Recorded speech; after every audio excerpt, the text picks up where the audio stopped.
Okay, so let's talk about framing, agenda setting, and priming, and the emergence of the three models of political communication. The emerging body of research on framing, agenda setting, and priming has really signaled the latest paradigm shift in political communication. It's part of a long line of research in political communication. Scholars of mass communication often suggest that the field passed through a series of paradigms in the 20th century. The early hypodermic needle and the magic bullet models of the 1920s and 1930s were quickly replaced by a paradigm based on the much more theoretically and methodologically sophisticated ideas that Karl Lazarsfeld and others at the Columbia University's Bureau of Applied Social Research put forth in their landmark study, The People's Choice. And there were also other subsequent studies that utilized Lazarsfeld's models. Media effects were much more complex in nature than previously was assumed. That was a Lazarsfeld argument. And he said that media effects depended very heavily on people sort of maintaining these homogeneous networks and having very selective informational needs, informational diets, mostly that ones that reinforced existing attitudes rather than change them. The 1970s marked the second major paradigm shift in research on political communication when Noelle-Neumann, that's her right there, when she proclaimed the return of powerful mass media. And this coincided with George Gerbner, who's right there, his development of the theory of cultivation.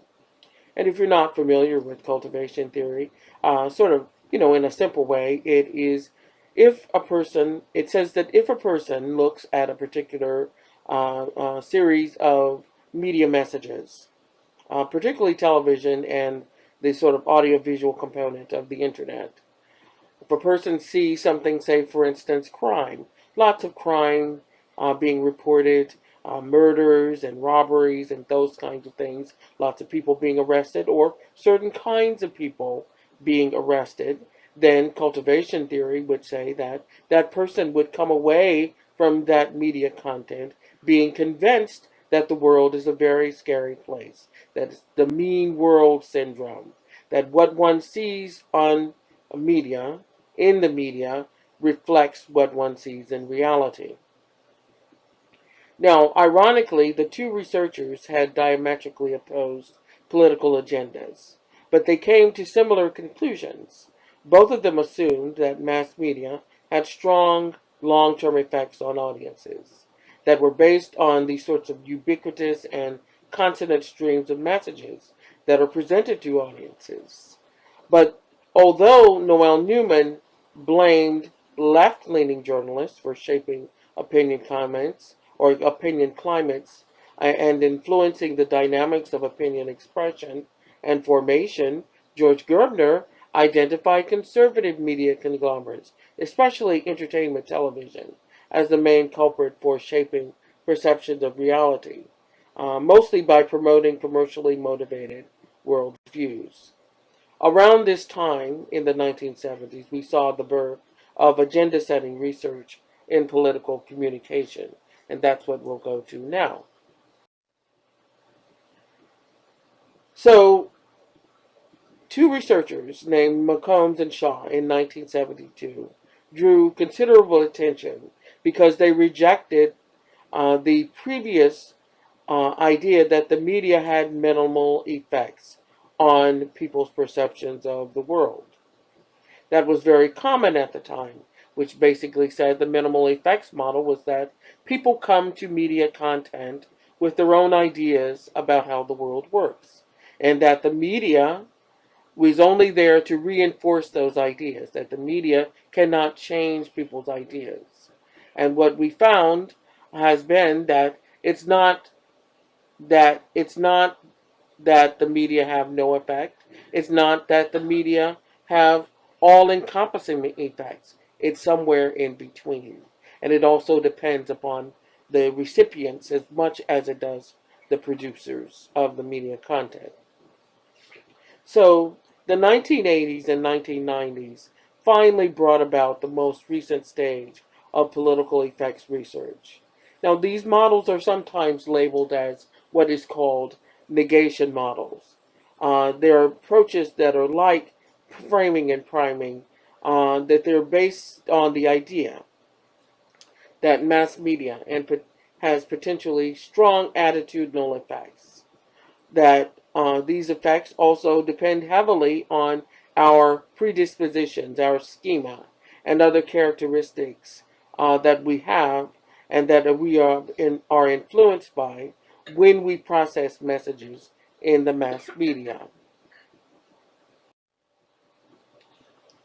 The three models that we're focusing on here, framing, agenda setting, and priming, have received quite a bit of attention in the scholarly literature. Agenda setting refers to the idea that there is a strong correlation between the emphasis that mass media place on certain issues based on relative placement or amount of coverage that's given to those issues and the importance attributed to these issues by the mass audiences. As defined in the political communication literature, priming refers to changes in the standards that people use to make political evaluations. Priming occurs really when news content suggests to news audiences that they ought to use these sort of specific issues as benchmarks for evaluating the performance of leaders of the government, political leaders, government leaders. It is often understood really as an extension of agenda setting. And that's what we'll go into next.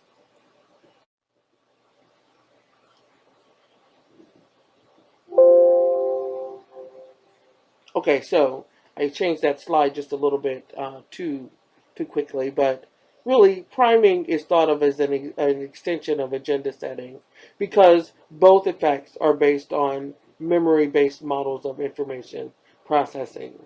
The models assume that people form attitudes based on the considerations that audience members give to particular issues, the ones that are the most accessible to them, the most important.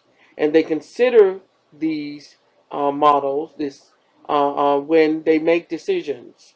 In other words, judgments and attitudes formation are directly correlated with the ease in which instances or associations could be made or could come to mind. Now, effects are based on memory-based models of information processing also because they're based on the common theoretical foundation. Some researchers have argued that priming is merely an extension of agenda setting. By making some issues more important in people's minds, which is agenda setting, the mass media can also shape the consideration that people give or take into account when making judgments about political candidates or issues. And so that's how one is an extension of the other, how agenda setting is an extension, or priming is an extension of agenda setting. Okay, here we go to framing. So framing differs significantly from priming and agenda setting, the accessibility-based models. It is based on the assumption that how an issue is characterized in the news media can have an influence on how it is understood by audiences. Framing is often traced back to roots in both psychology and sociology. The psychological origins of framing lie in experimental work by Kamen and Tversky, for which Kamen received the 2002 Nobel Peace Prize, or Nobel Prize in Economics, excuse me. Um, in that study, they examined how different presentations of essentially identical decision-making scenarios influence people's choices and their evaluation of the various options presented to them. The sociological evaluation of the various options influence people's choices, um, that influence people's choices, were laid by Irving Goffman, in 1974, and others who assume that individuals cannot understand the world fully and constantly struggle to interpret their life experiences and make sense of the world around them. Now, in order to efficiently process new information, Goffman also argued that individuals therefore apply interpretive schemas or primary frameworks to classify information and interpret it in a meaningful way. Framing, therefore, is what would be termed a macro level and a micro level construct. As a macro construct, the term framing refers to these sorts of modes of presentation that journalists and other communicators use to present information in a way that resonates with existing underlying schemas among their audiences. This doesn't mean, of course, that most journalists try to spin a story or that they try to deceive their audiences. In fact, framing for them is a necessary tool to reduce the complexity of an issue, given the constraints of their respective media related to news holds and airtime. So, how much time they have for a particular news story, the constraints that they're under, the technical constraints can all be affected by the way that they frame the issue. So, for instance, if you had an issue like climate change, well, most people are not going to understand all of the sort of scientific detail behind climate change. So the news producers would do what they can to simplify that information, give a sort of summary, a sort of outline of the case to be made for, say, global warming. But in the process of doing this, the issue is framed according to the worldview of the particular producers. And so in the process of leaving out information, determining what's important, determining what's not important, what they put in, what they put out, they don't put in, with the emphasis they put on certain aspects of the case to be made for climate change versus what they de-emphasize. These are all ways to frame an issue. So frames, in other words, become really invaluable tools for presenting this relatively complex issue, such as stem cell research or climate change. And in a way, that makes them accessible. It makes it accessible to people in order that they interpret the information in a way that is useful. Okay, so as a macro construct, the term framing refers to the sorts of modes of presentation that journalists and other communicators use to present the information in a way that resonates with existing underlying schemas among the audiences. And like I said, this doesn't really mean that the journalists are intentionally spinning a story or deceiving their audiences. It's merely a tool that they use. So, how do we sort out the differences?